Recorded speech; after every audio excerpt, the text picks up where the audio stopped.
Welcome to this basic training program for RC helicopter pilots.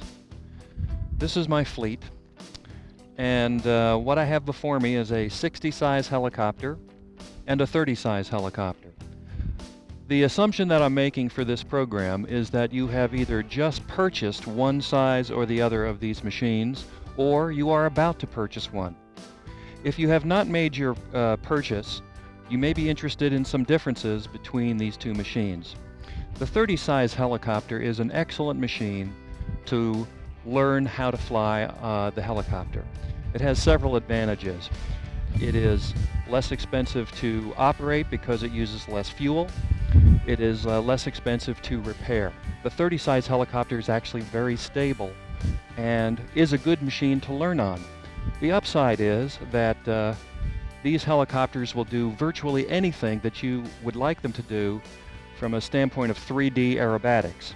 So you can learn your basic flying techniques on the 30 size helicopter, and as you progress, this machine will keep up with you and do whatever you want it to do as far as aerobatics is concerned.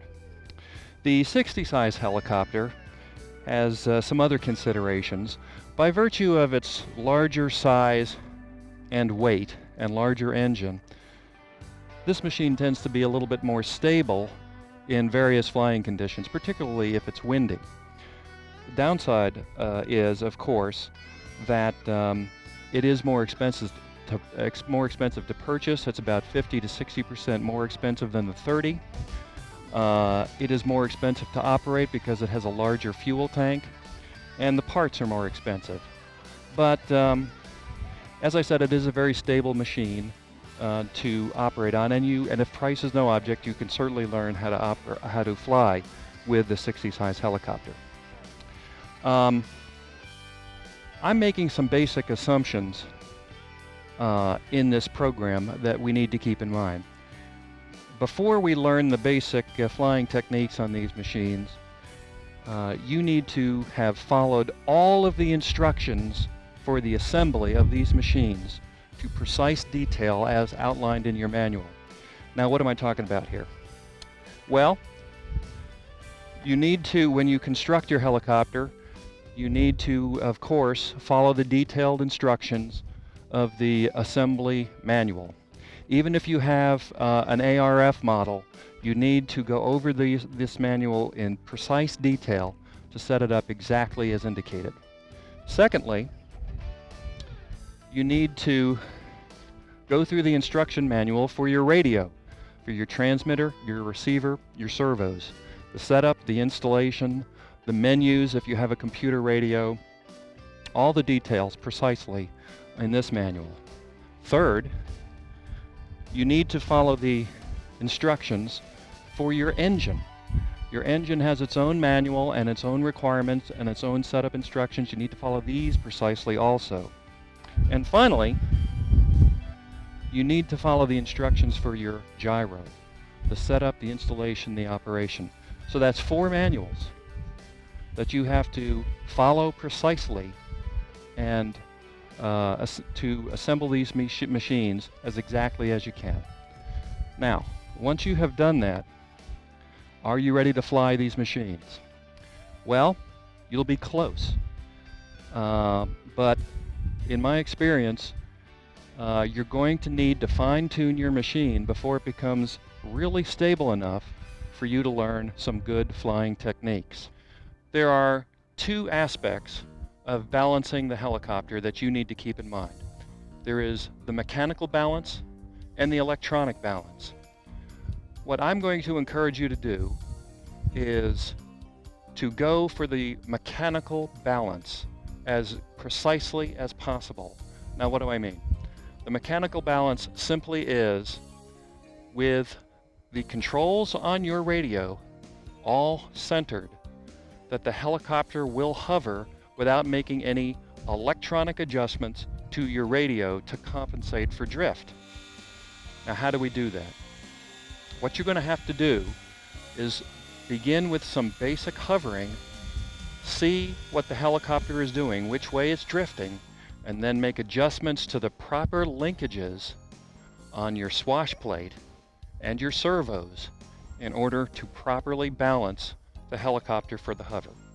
So that's what we're going to be going for in our initial flights when we start up, is the mechanical balance.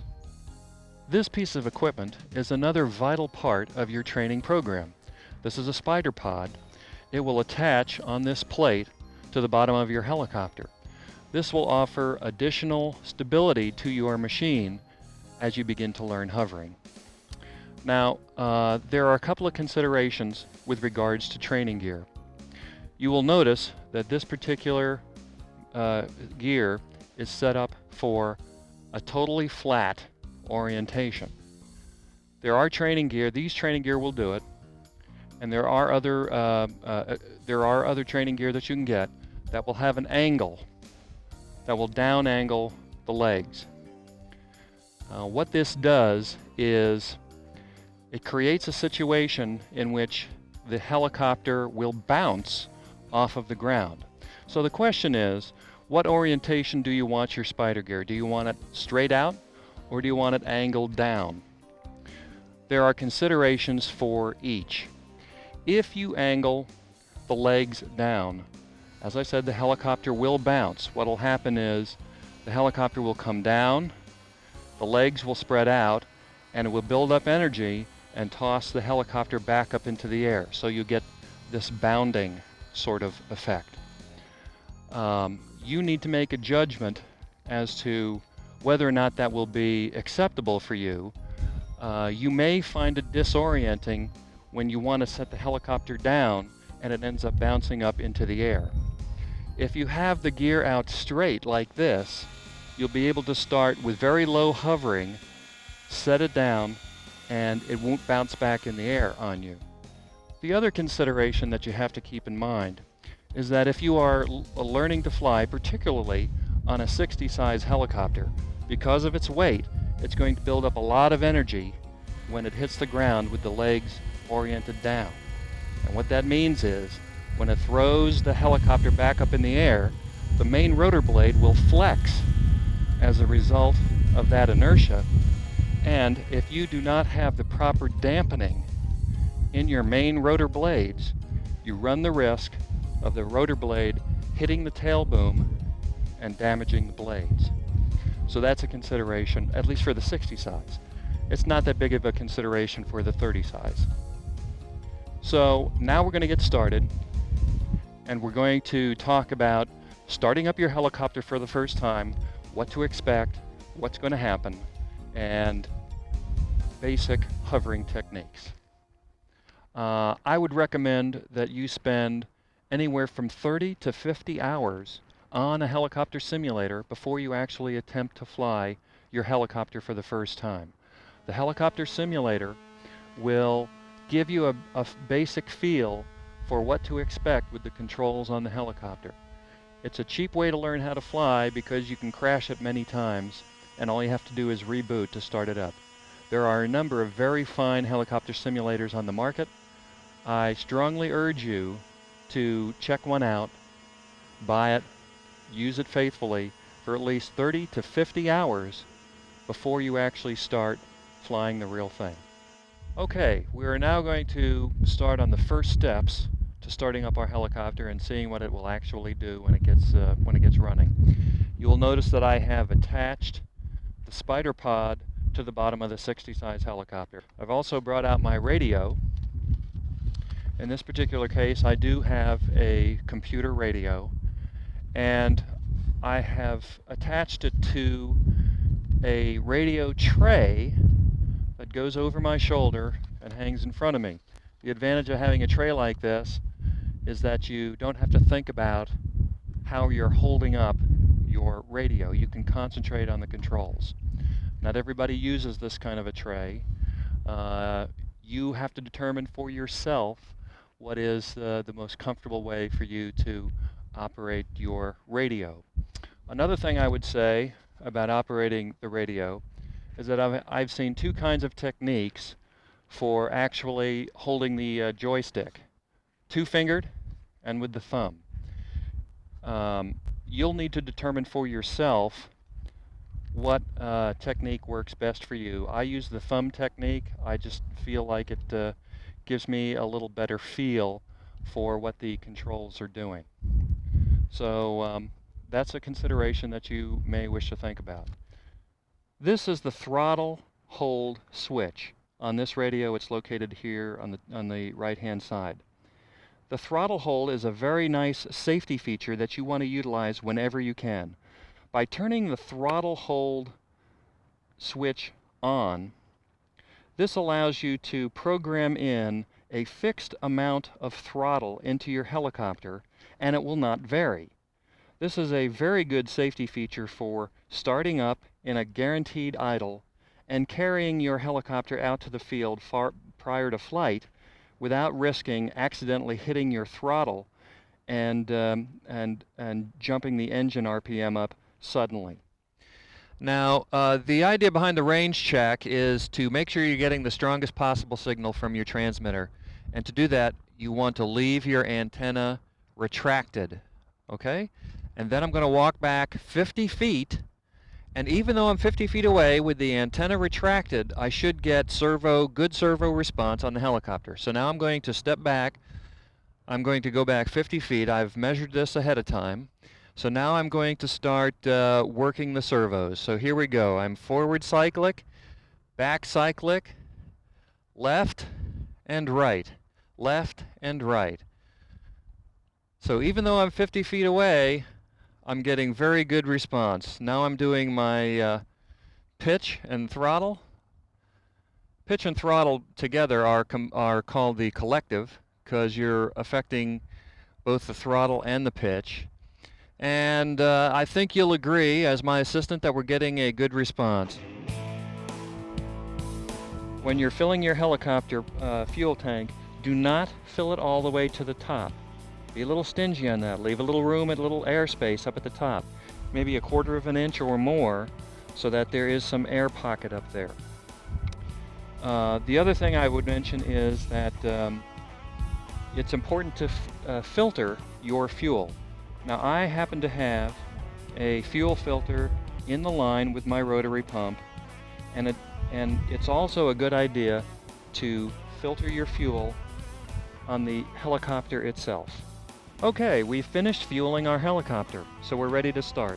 First thing we've done is we've taken the canister of fuel and moved it far out of our flying field. We don't want anything to come in contact with that.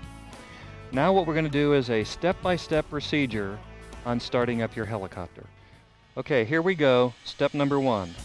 Make sure all of your controls are in the down, forward position. All of your controls. Turn on the radio. Step number 2, turn on the radio receiver in your helicopter. Step number 3, turn on the throttle hold. Okay, your transmitter is on. Your receiver is on. Wait. Give your gyro about 10 seconds to sense its surroundings and stabilize. Don't touch anything on the helicopter. The next thing you want to do, now that you have your transmitter and your receiver turned on, is you want to make sure all of your servos are working properly. You must do this at the beginning of every flight to make sure all of your servos are working properly. Start with any joystick that you wish, but go through the entire range of motion. On the cyclic, push forward cyclic, back cyclic, left and right. The next step, attach your glow plug igniter to your glow plug and lock it on. It must be locked on so that it stays on the glow plug. Okay, here we go. Let's do my checklist. Radio in proximity so I can shut it down in an emergency. The transmitter is on throttle hold. I have my starter in place. Put one hand firmly on the main rotor blade to hold it in place in case there's a problem with your throttle positioning.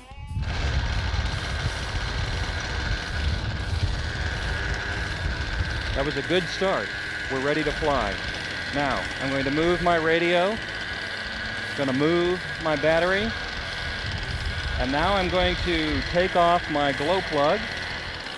Now, I'm on concrete here, And when you're using the spider pod, the helicopter is going to want to rotate on that spider pod. So I recommend that you do your first startup in grass to keep the spider pod from rotating. So I'm going to pick it up and I'm going to move it over to this grassy area. Here we go. Stay with me. My throttle hold is on.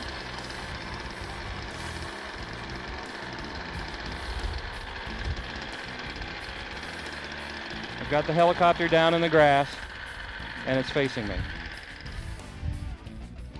Now I'm going to walk about 20 feet away from the helicopter.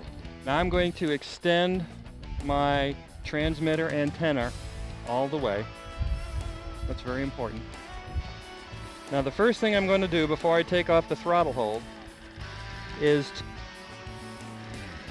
position my throttle trim about 1/4 of the way. And now I'm taking my throttle hold off. Throttle hold is off. Blades are twirling. Okay, here we go. Let's bring up that trim. So we want to bring it up to very high speed. I'm bringing up the trim. Here we go. What's it going to do? It's very stable so far. It looks good. I'm going to bring up the trim. Now I'm at full trim. Now the helicopter is not lifting off yet. So now we need to go to our throttle and start giving it some throttle and some pitch. Here we go. What I want to do is I want to keep the tail facing me. The tail should face me at all times. Remember your helicopter simulator. Here we go. Now I'm looking for the helicopter to get light on its legs. I'm looking for it to get light. Doesn't look like it's getting light yet. I'm going to give it a little more throttle. I'm getting up to about half throttle now, so we should be getting some liftoff. Here we go. Getting some liftoff. Now let's see what the helicopter is going to do. That's screaming fast blades. It looks like it's starting to get light. Notice how the tail is starting to turn. Give it a little tail rotor. Gonna lift it off. Here we go. And we got liftoff. That's a good liftoff. Set her down. That was a very good liftoff. That was the first start. That was your first liftoff. Remember, keep that tail facing you. Let's lift it off again, nice and slow. Rotating around. Give it some left tail. Lift it up. Lift it up, lift it up, and we're in the air. This looks good. We're looking real good. Helicopter's in the air. Notice how I'm giving it some cyclic. It's rotating to the right. So we're looking for what the helicopter is going to do. In this particular case, it looks pretty stable. Maybe the tail is rotating a little bit. So let's set it down and make some adjustments. Here we go. I'm going to set it down. Reduce my throttle, reduce my trim to 0, and the engine will stop. Now what were we seeing on this initial flight? We were seeing the helicopter move a little to the right, we were seeing the tail rotate a little to the left, so those are the linkages we want to adjust. In this setup, we're looking at the fore and aft cyclic servo, also known as the elevator. Now if your helicopter is drifting forward, you'll need to adjust your swash plate to tilt backwards. To do that, you slightly shorten or lengthen one of these linkages as indicated in your manual. The tilt in the swash plate, which controls the fly bar, then neutralizes the drift. And you may need to make similar adjustments to the left-right cyclic servo, also known as the aileron. This is the servo for my tail rotor. We noticed that the tail was spinning a little bit to the left when we picked it up. This is a ball link tool, and all you do is simply position this behind the linkage. So I'm hiding this behind. I'm pushing this behind the linkage and popping off the link. Now that the link is off, I have a second tool that I can use. This is a ball link wrench. It's just a little piece of plastic, and all I need to do is position this on the linkage and make some turns to lengthen or shorten the linkage. When I'm finished, I just pop the link back onto the ball. So what you'll want to do is you'll want to check your manual to see which linkage, which servo you need to adjust to compensate for the drift. You will have to do several flights to figure out how the helicopter is drifting to compensate for it. It'll be a long and tedious process, but once you have this thing properly balanced, it will aid you immeasurably in learning the basic flying techniques and hovering.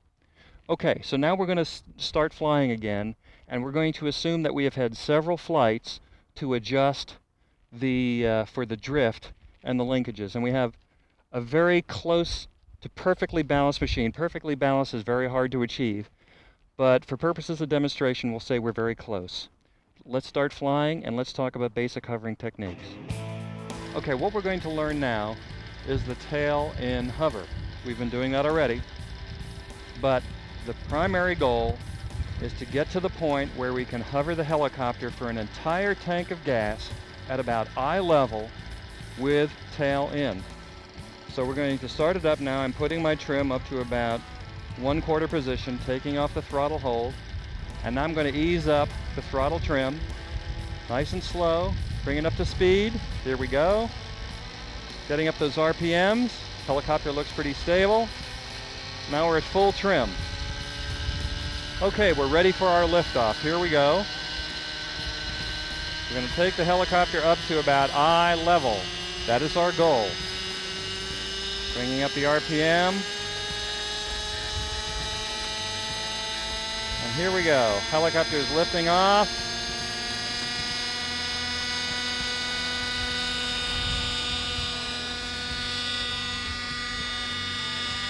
Okay, so what we want to do is we want to get it up to about eye level. We're compensating back and forth for the wind. We're at eye level. We have a good, stable hover. Helicopter is working very well, getting a little drift to the left. I'm compensating to the right.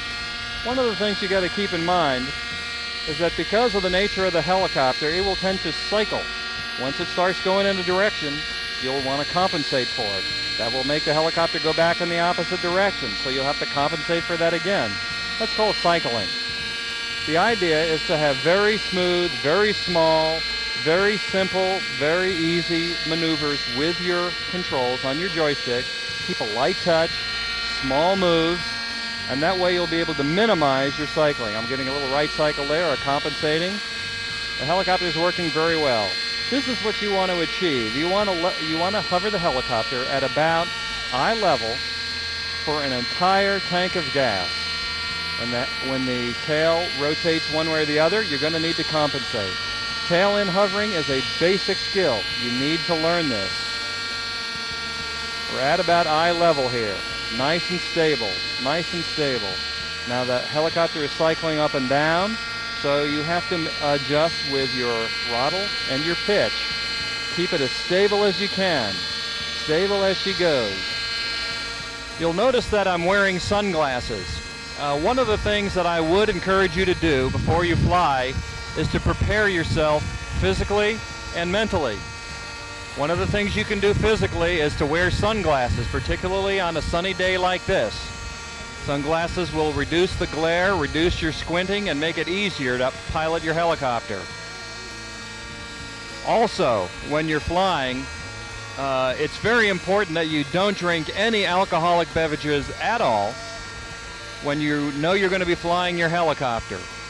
In addition, you shouldn't take any prescription drugs or any drugs of any sort that might impair your judgment or make you groggy.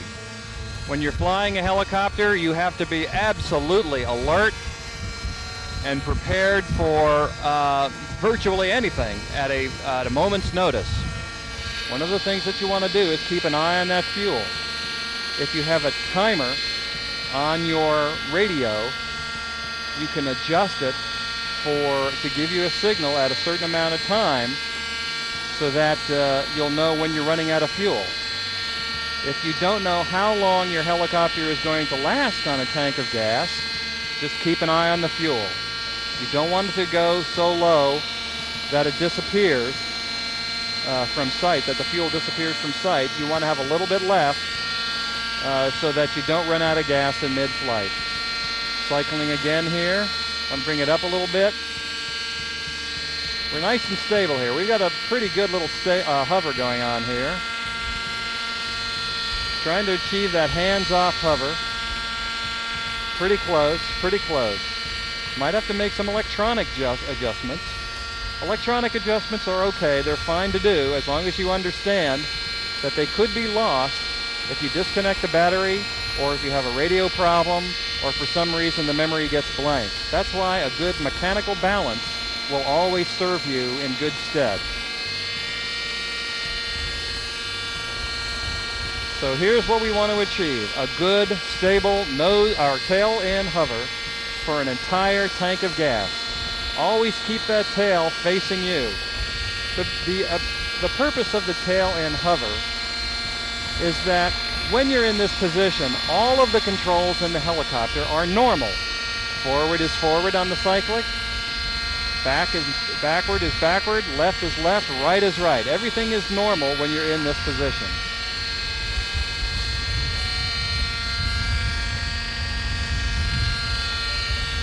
We're cycling a little bit up and down here. We're getting a little bit of wind from our left, so I'm having to compensate for that a little bit. You can see how the smoke is going, and that tells us how our wind direction is.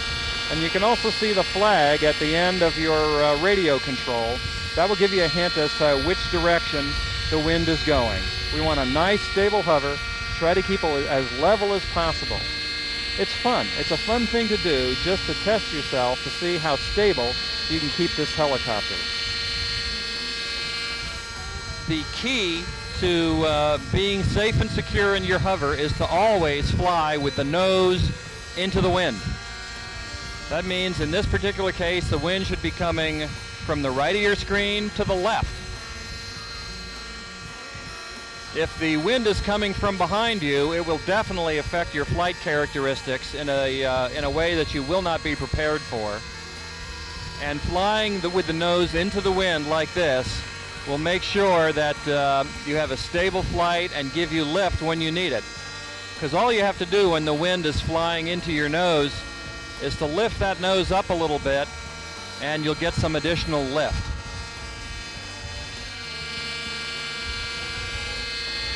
Okay, that's good. We've got a good tail-end hover going here. Virtually hands off. Hands off. Getting a little bit of wind, so I got to compensate now. Got to watch for the cycling. If it goes right, compensate left. Not too much. You don't want it to cycle back and forth or going up and down. Wind will add lift to your helicopter. So when the wind increases, you'll get more lift. When the wind decreases, the helicopter will drop. So you need to make little adjustments with your throttle control, up and down.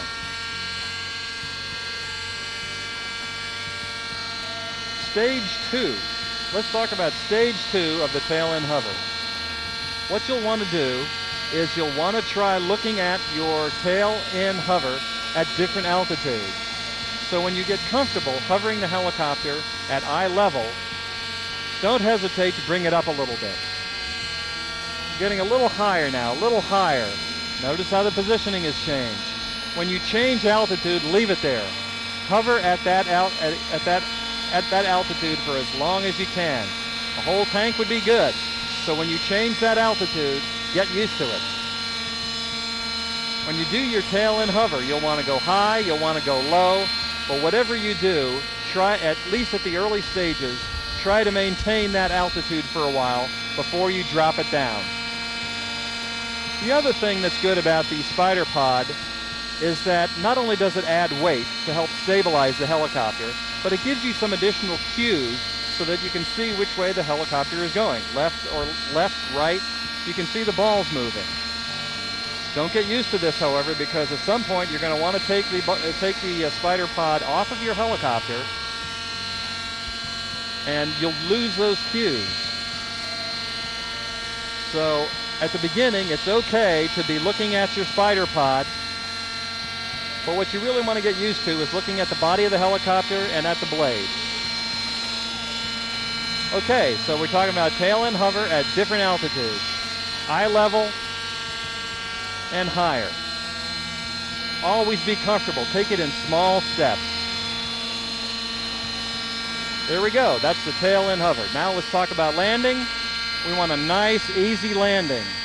As you get closer to the ground, that bubble of air that the helicopter is riding on will become deeper, which means the helicopter will act a little differently as you approach the ground. Notice how it's cycling a little bit more. Nice and smooth. If you can get a nice, smooth, stable landing, it'll look real good. Okay, here we go. We're landing, and nice and smooth. Drop back on your throttle, and you're down. Stop your engine, throttle hold, and turn your throttle off to 0 and stop your engine. Okay, congratulations. You've begun mastering the basic skills of helicopter flight, the tail end hover. You're going to want to practice this probably for several weeks so you get to the point where you're very comfortable with how the controls work and looking at the helicopter at various altitudes. You'll want to pause the tape now perhaps and review your skills, review the previous sections of the tape, and become comfortable with the tail end hover. The next thing we're going to cover is hovering from different angles. The idea behind helicopter flight is to get used to seeing the helicopter in different orientations. Before we start getting into forward flight, for instance. So what we're going to do now is we're going to do the right hover, and then we're going to do the left hover. So this skill is very much like the tail end hover. All your controls will remain the same. However, since you're going to be looking at the helicopter from the side, there are a few tricks that you'll need to keep in mind, a few tips you'll have to have in order to master this skill. So let's get started. Okay, so we've started up our helicopter. We're going to roll it up, and we're going to bring it into a tail end hover the way we normally do.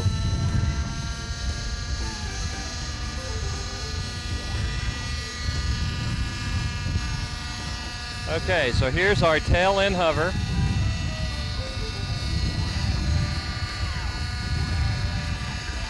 This is our standard tail end hover.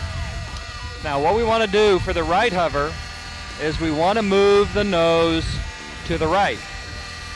Now the way we do that is very simple. All we do is push the rudder stick to the right, and the nose will go to the right. So here we go. Now, we are looking at the helicopter from the side here. Now, here's a couple of tricks that you need to keep in mind. First of all, because of the counterbalancing forces involved in these rotating rotor blades, one skid will always be higher than the other. So you will never be able to get your helicopter absolutely level. You'll have to keep one skid higher than the other. And we're getting a lot of wind here, so I'm trying to keep it as stable as I can. The wind is dying down a little bit now. Here we go. Okay, good. We got a good right-hand hover. And in this particular case, what you're going to have to do is keep the skid that is closest to you down. It's going to be a little bit lower than the one in the back. So we've got a good eye-level right-hand hover. If you get into trouble and you feel like you're being disoriented, just pull your rudder to the left and resume your normal tail end hover. Okay, so I'm at tail end. Now I'm going to go nose right again. This is my right-hand hover. And you have to keep that right-hand skid, that skid that's closest to you, down a little bit, just a fraction, so that the one in the back is a little higher. Now this is a good right-hand hover. This is a good right hover, so you want to hold this as long as you can. And as with the tail end hover, if you can get to the point where you can hold a right-hand hover for an entire tank of gas, then you've got that skill down pretty well. If you need to, you can go back to the tail hover. Got a nice tail end hover here. And then you can push it around to the right, get your right-hand hover. In a worst-case scenario, if you really start to lose control and get disoriented, just drop your throttle and let the helicopter fall. The spider pod should offer some protection. You might have some damage falling from this altitude, but it won't be as bad as it would be if you didn't have the spider pod on. So this is a good right-hand hover. Okay? In fact, now what you want to do with the right-hand hover is the same thing that you have done in the past with your tail end hover. You want to get used to the helicopter at different altitudes. So we're at about eye level here. So now you're going to bring it up a little bit. Let's give it a little bit of altitude here. Here we go. Shooting against that blue sky. We're up high. The helicopter looks a little different, but you're still trying to keep that right-hand skid a little lower than the back. It's looking pretty good. It's looking pretty good. And now we're good. So hold that for as long as you feel comfortable. If you like, bring it back down a little bit to eye level. And if you really become disoriented, swing it around to the tail end hover. So that's it. So you're going from tail hover to right hover. Tail hover to right hover. It's a good skill to learn. Good basic skill. Okay, very good. That's the right-hand hover. So now you should be able to go from tail end to right-hand hover. Now the next thing we're going to do is the left-hand hover. This is a little different in that when the helicopter is facing to the left, suddenly the skid that is farthest away from you is going to be low, and the one that's closest to you is going to be high instead of the other way around. It's a little tricky, but it'll become second nature after a while. So when we're finished with this maneuver, you'll be able to do tail end, right hand, and then left hand hover. When you feel confident with this, just keep doing that. Tail, right, left, left, left, right, tail, and down. And this will give you some good basic skills.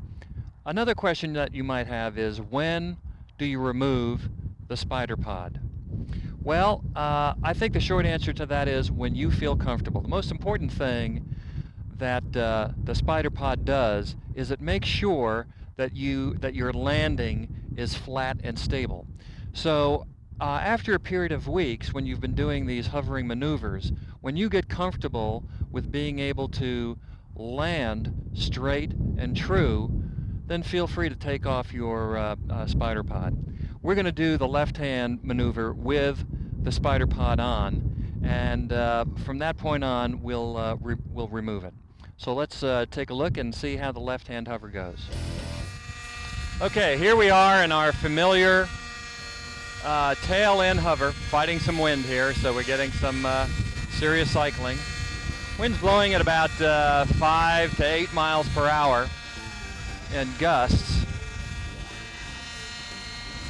So what we're going to do is get comfortable with our tail end hover, and then we'll switch to our right hand hover, which we're very comfortable with by now, and that's looking real good.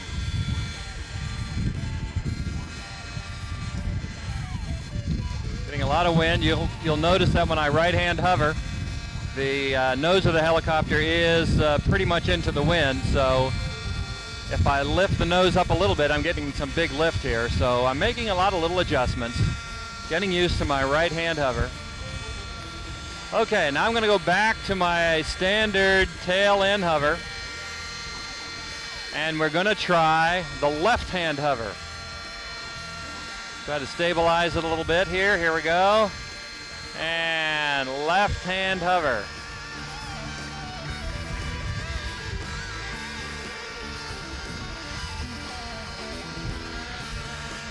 Now in this particular case, as I had mentioned to you, the skid in the back is low and the skid in the front is high now. So it's reversed. But you're going to want to get used to this, just like you did the right-hand hover. Getting a lot of action here from the wind. If you get in trouble, go back to your tail end hover. Stabilize.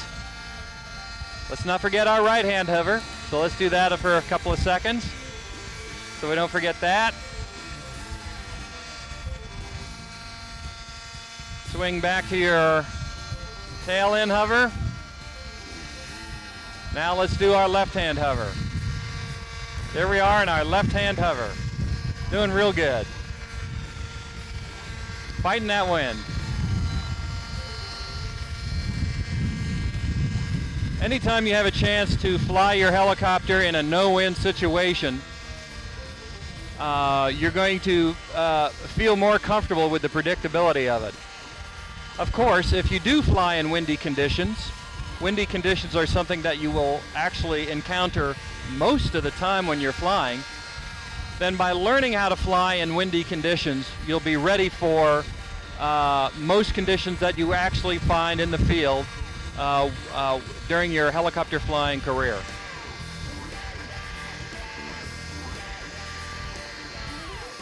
Okay, so practice that. You want to go back to your tail end. You want to do your right-hand hover. Now let's do our tail end again. And then we're going to do our left-hand hover. The goal that you should have for your hovering is to try to keep the helicopter in one place and as stable as possible. That's your goal. Keep it stable. Keep it smooth. Keep it in one place. It's going to be difficult to do when the wind is blowing, but if you can master that skill, it will serve you well in the future. So there's our left-hand hover, tail end, and now our right-hand hover. That's it. So get used to doing this, and you're going to have to spend many tanks of gas getting used to the left nose, or left-hand hover, tail end hover, and the right-hand hover. Okay, we've mastered 3 basic hovering skills: the tail end hover, the right-hand hover, and the left-hand hover. Now what we're going to do is a variation of those 3. We're going to bring the helicopter up into a tail end hover, and then we're going to bring it around and hover the helicopter facing forward to our left-hand side. Then we're going to bring it around and hover the helicopter again to our right-hand side. The purpose of doing this is to constantly challenge your orientation with the helicopter. You need to be able to fly it off to one side or the other and not just directly in front of you at all times.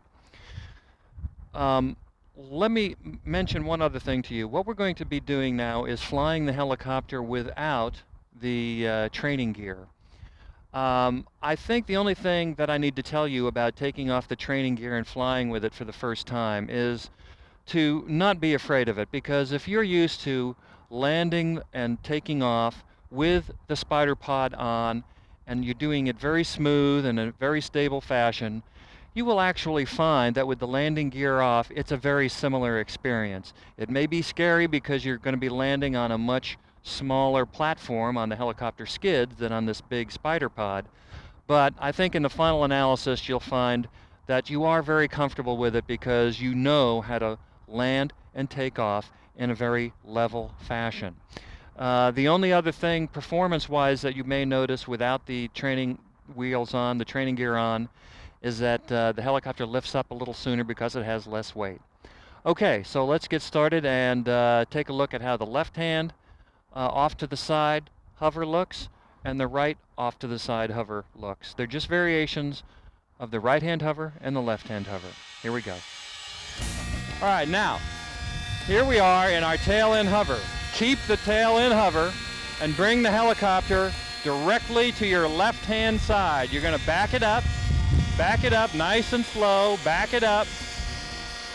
Now in this position you're doing a right hand hover. So this is really a right-hand hover that you're looking at right here. Notice how the helicopter is directly off to my left hand. This is simply a right-hand hover that you're doing off to your left-hand side.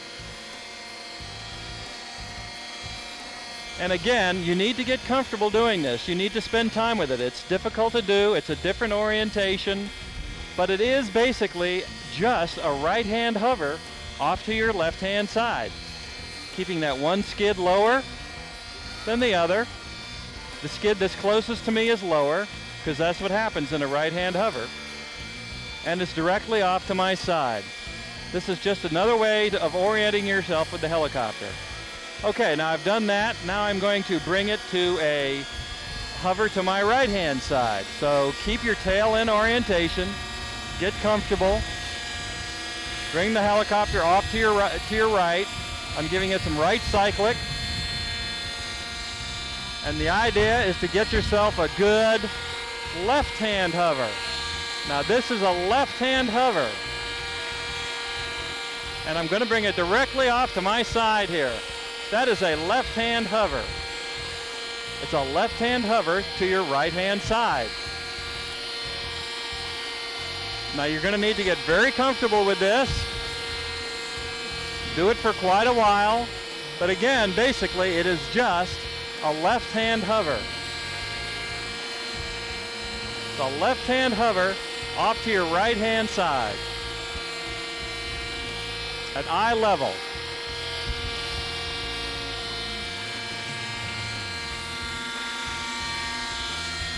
And now we're going to go back to our familiar tail in hover. And that's all there is to it. Let's try it again. Going to go off to my left-hand side, back it up. And now there I am. I'm in a right-hand hover, but it's just off to my left-hand side. Looks good, feels comfortable. It's at eye level. Good control. Little variation because of the wind.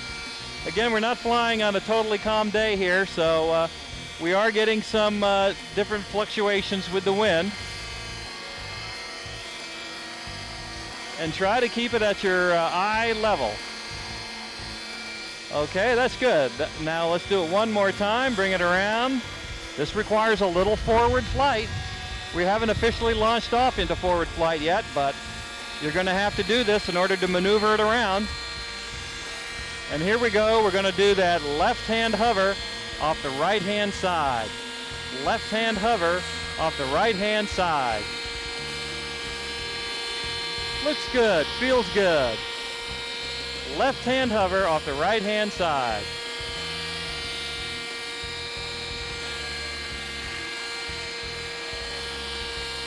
And again, you know what to expect, keeping that one skid higher than the other.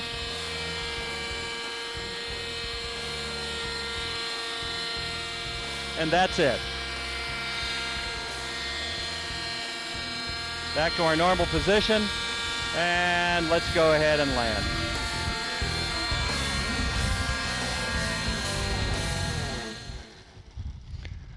Okay, here we go. Here's what you've been waiting for. Forward flight. The way to get into forward flight is to ease into it with what's called a figure 8 maneuver. And what we do is simply variations of the hovering positions that we've learned with some cyclic built in. We're going to ease to the left, ease to the right, and then we're going to bring in some tail motion, and we're going to be doing figure 8s. And you'll be in forward flight in no time. Let me show you an example. Let's go. Okay, this is our familiar tail in hover. Now what we want to do is you want to ease into forward flight by doing a lot of left and right hand moves. So we're going to go left and we're going to go right. We're going to go left and we're going to go right. Remember that your safety position is absolutely level with the helicopter. So even though we're banking left and banking right, the safety position is always tail in with the helicopter level. Okay, so we're going to go left and right, left and right. Now what I'm going to do is I'm going to introduce some tail rudder in so that we are moving back and forth from our familiar right-hand hover to our left-hand hover. Now let's add some right rudder, forward stick, bank left, and there's our left hover. Bring it around, banking, little forward. There's our right hover, banking, left, and there's our left hover. And this is all figure eights are. Banking and hovering, banking and hovering. And there's our left hover, bringing it around, and there's our right hover. Nice smooth maneuver. The trick in figure eights is to make these maneuvers look as smooth as possible.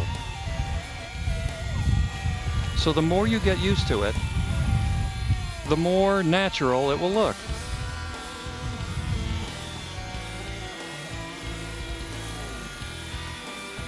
So we're just doing our left hover with a little forward stick, bringing it around, and there's our right hover with a little forward stick. And that's all there is to it. Remember to give it plenty of collective. Don't be stingy on the collective. The main thing is to keep your altitude at all times. Don't let it drop. Give it plenty of collective. And remember that when you're going downwind, the helicopter will drop. When you're going upwind, your helicopter will rise. Also, with regards to your tail rudder, try to make these maneuvers look as realistic as possible. It's very easy to make it look stilted and unnatural, and that will create problems with making a smooth maneuver. But if you bank that tail around in a natural, smooth, easy way, it really looks like a scale maneuver, like it's a full-size helicopter really doing the thing. But that's basically all we're talking about doing here is left hover, right hover, with a little forward stick, and there you go, you're in forward flight. As you get more advanced with this, your figure eights will become a little bit smoother, a little bit faster, sort of like this. But that's all you'll want to do with this maneuver. Just make it smooth, make it simple, make it easy, small moves. There's my left hover, I'm bringing it around, and there's my right hover. These are inside figure eights. You've got it. So we're just doing our left hover with a little forward stick, bringing it around, and there's our right hover with a little forward stick. And that's all there is to it. Remember to give it plenty of collective. Don't be stingy on the collective.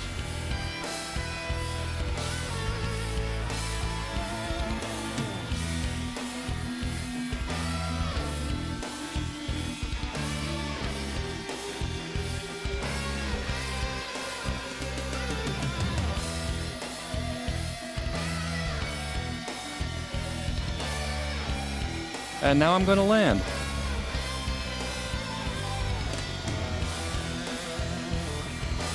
Nice smooth landing. Remember, just like you did with the Spider Pod, keep it level. Keep that helicopter level. Nice and smooth, nice and slow. And that's a fairly good landing in the wind. Congratulations, you're doing figure eights. Okay, let me say a word or two about gyros. As a beginner, you'll probably be well serviced by using a heading hold gyro as opposed to a single or a dual rate gyro. The main advantage of the heading hold is that it will, because it locks in the tail rotor position more strongly than the single or dual rate gyro, it will give you a little less to have to worry about when you're doing your beginning maneuvers. The disadvantage in using a heading hold gyro when you are learning to fly the helicopter at the beginning is that it will tend to work in an unnatural fashion unless you give it plenty of direction. In other words, if you were using a single or a dual rate gyro, the helicopter would be inclined to weather vane around in the direction of motion more easily than a heading hole gyro will. So the heading hole gyro will work well for your beginning hover stages, but once you get into fast forward flight, particularly when you're doing these figure eights, you may actually get more natural motion by using a single or dual rate gyro. Of course, the ideal alternative is to get a gyro that offers both heading hold and single rate position, so you can switch to the single rate position to get the more natural motion of the helicopter when you're in fast forward flight. Okay. Now we're going to assume that it has been several weeks, perhaps even several months, and you're doing very nice inside figure eights, as we've been demonstrating here. They're fast, they're big, you feel very comfortable with it. What you're going to need to do now is to transition into learning nose-in hovering, where the nose is actually facing you. This is a very difficult maneuver to learn because your controls are going to become reversed. But the fact of the matter is you will not be able to progress in your flight training until you are very comfortable learning nose-in hovering. So I'm going to recommend a certain way of learning the nose-in hovering. You will hear that there are many different ways to learn this. But I'm going to recommend a system that I believe is the safest, the easiest. It is something that it may take a while to master, but if you do it in this fashion, you can become very comfortable with it and then move on to your other maneuvers like doing circuits. So, how do we learn nose-in hovering? Well, I know it's been several months since you've had, or perhaps just several weeks, since you've taken off the spider pod, but you know what? I'm going to tell you to put them back on. Yep, strap that spider pod back on. You're going to start from scratch again. That's right. You're going to learn nose-in hovering from the very basics as if you haven't been flying before. It's a very good way of doing it. So you strap on these the spider pod, and you're going to start up the helicopter facing you. Now, what is the key to nose-in hovering? The fact of the matter is, when the nose is facing you, your controls are reversed. Left is right, right is left. But there is a trick that you can use to maintain your orientation with the helicopter, and it's this simple. If my hand is the main rotor blade, and my finger is your cyclic stick, if the main rotor blade with the nose facing you tilts this way, you simply move your cyclic this way, and the helicopter will right itself. If the blade goes this way, you simply push the cyclic this way, and the helicopter will right itself. Now, there's a simple mnemonic you can use to remember this maneuver. If the rotor blade goes low on this side, you want the stick to go to this side. So we're talking low blade, low stick. Okay? So if the rotor blade tilts this way, low this way, low stick. Low blade, low stick. We write it up again. Low blade, low stick. And that will center your helicopter every single time. It's really fascinating, but it works. It's a good way of learning it. So when you're flying nose in, just repeat that mantra over and over again. Low blade, low stick. Low blade, low stick. And the helicopter will always be facing you. There are a couple of other hints that you will need to become aware of, and that concerns the tail rotor. Which direction is the tail rotor moving? Well, the fact of the matter is that after you've been flying with this tail-in positioning over all these weeks and months, you're going to get used to the tail moving a certain way. And the fact of the matter is, whenever you give the rotor blade right stick, the helicopter is going to rotate clockwise. When you give it left stick, the helicopter is going to rotate counterclockwise. And that will hold true even when the nose is facing you. I believe that the most important thing for you to know is this low blade, low stick mantra to keep repeating. And while you're doing this at very low levels, if you can keep that tail directly behind the helicopter, you'll be well served. And I think over a period of time, you will become, it'll just become second nature as to which way the helicopter is going to go with the tail rotor.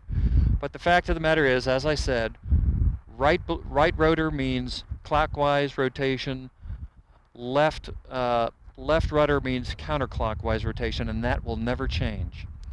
Okay, so let's take a look at starting off the nose-in hover with the spider pod strapped on. Here we go.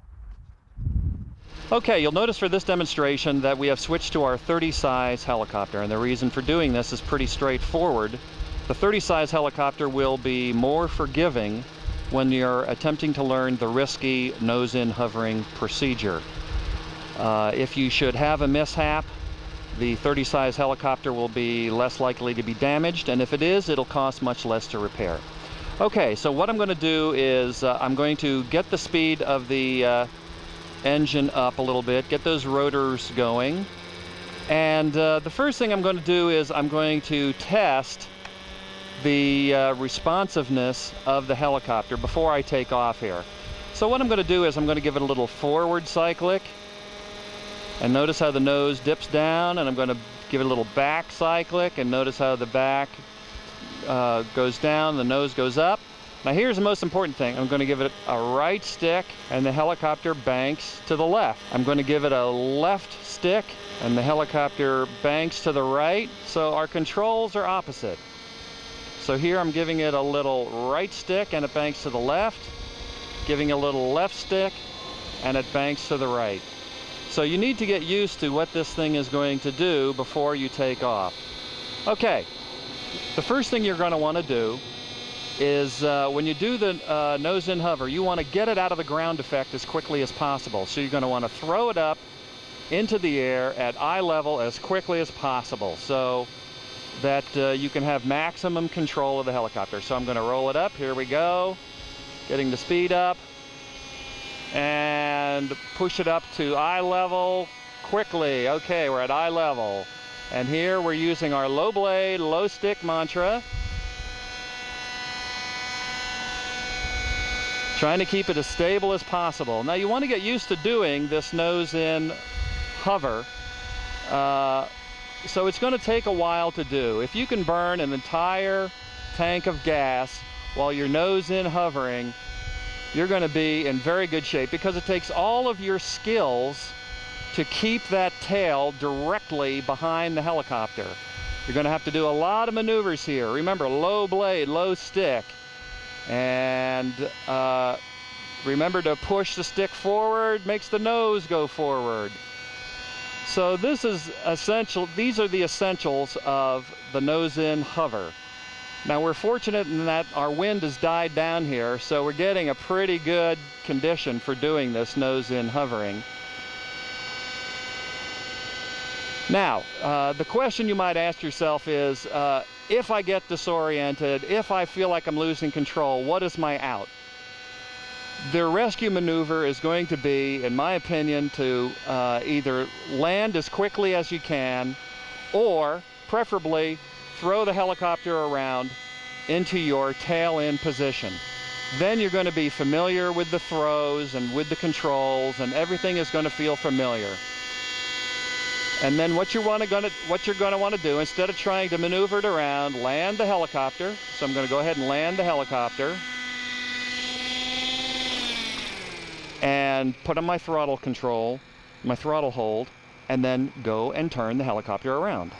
So just go ahead and rotate your helicopter around to face you so that you can do your nose-in liftoff again.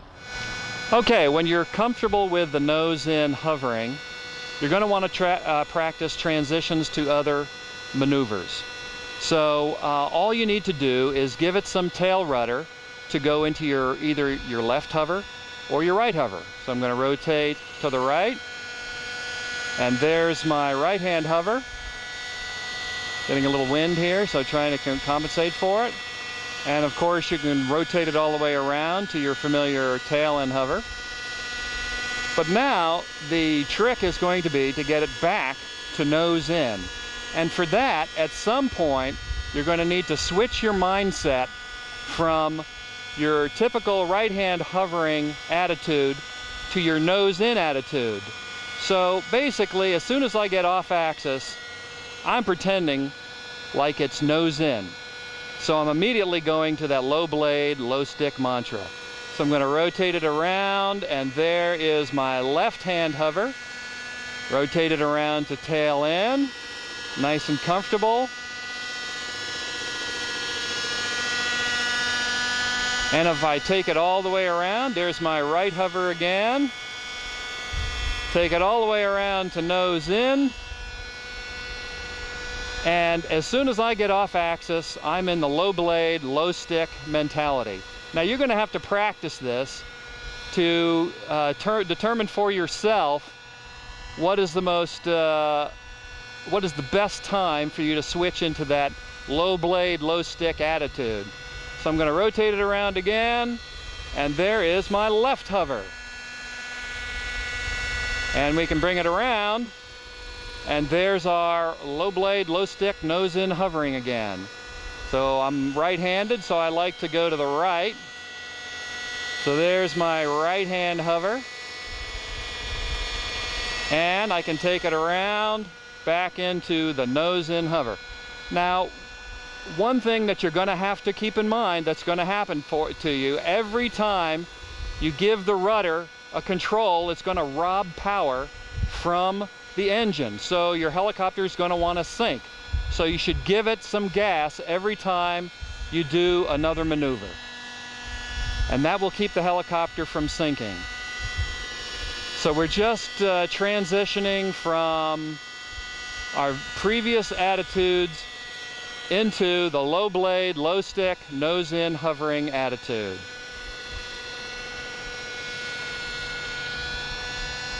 Rotating it around, there's my left-hand hover. Back around, there's our tail end. There's my right hover. And I'm back to nose in, nice and smooth. That's a real good looking maneuver right there. Take it around.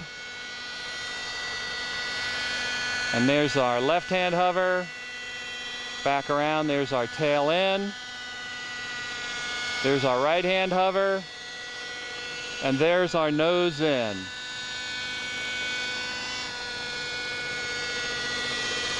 Take it to our safety position, which is tail end.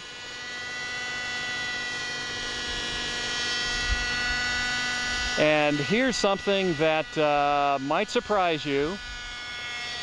By doing this position and keeping your action constant, you're doing a new maneuver. That's called a pirouette. When you take it all the way around in a continuous motion, that's called a pirouette. And all you're doing is going all through of your standard positions non-stop. That's a pirouette. Okay, and here is one final maneuver that you're going to want to practice, and that is the nose-in landing.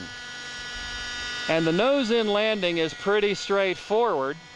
All you need to do is to remember to repeat your low blade, low stick mantra all the way to the ground, because you want to keep the helicopter level. So we're just going to bring it in, drop it back, low blade, low stick, nice and smooth. And that was a nice nose-in landing. And from here, you can take it back up right away into your nose-in hover. So remember, you want to get it up to eye level as quickly as possible so that you can stabilize the helicopter. Rotate it around. Whoops. Looks like we had a little radio interference there. And back into nose-in, a very comfortable maneuver. And let's do a nose-in landing again. Low blade, low stick, keep it level all the way to the ground. And there you go. That's the nose-in hover. Congratulations. You've mastered the nose-in hover. That is actually a very difficult maneuver to learn. The final demonstration, the final maneuver that we're going to learn today is circuits. And circuits is a natural progression with what we have been doing, because we're going to do our tail in hover, right hover, nose in, left hover, back to tail in, and the only thing we're going to do is add a little forward motion. So what you're going to be doing is you're actually going to be flying the helicopter in circles in front of yourself, nice and slow, nice and controlled, so that you can maintain your control all the way around the circle. We're going to take the training gear off for this maneuver because we are assuming that you have mastered the nose in and you don't need the training gear anymore. So let's take a look at how circuits look. All right, so we're going to get into position to do our circuit. We're starting out with a tail in hover. Our wind has died down here, so we got favorable conditions. Now I'm going to do a clockwise circuit since I'm right-handed, so I'm going to start by giving myself a nice little left-hand hover, and I'm just going to start by putting in a little forward stick. A little forward stick, bring the tail around. There's my right-hand hover, push it around. There's my nose in, forward stick, and I'm back to my left-hand hover. And that's a circuit. That's all there is to it. We're just doing all of our maneuvers with a little forward stick. So let's try that again. We're going to do a clockwise circuit.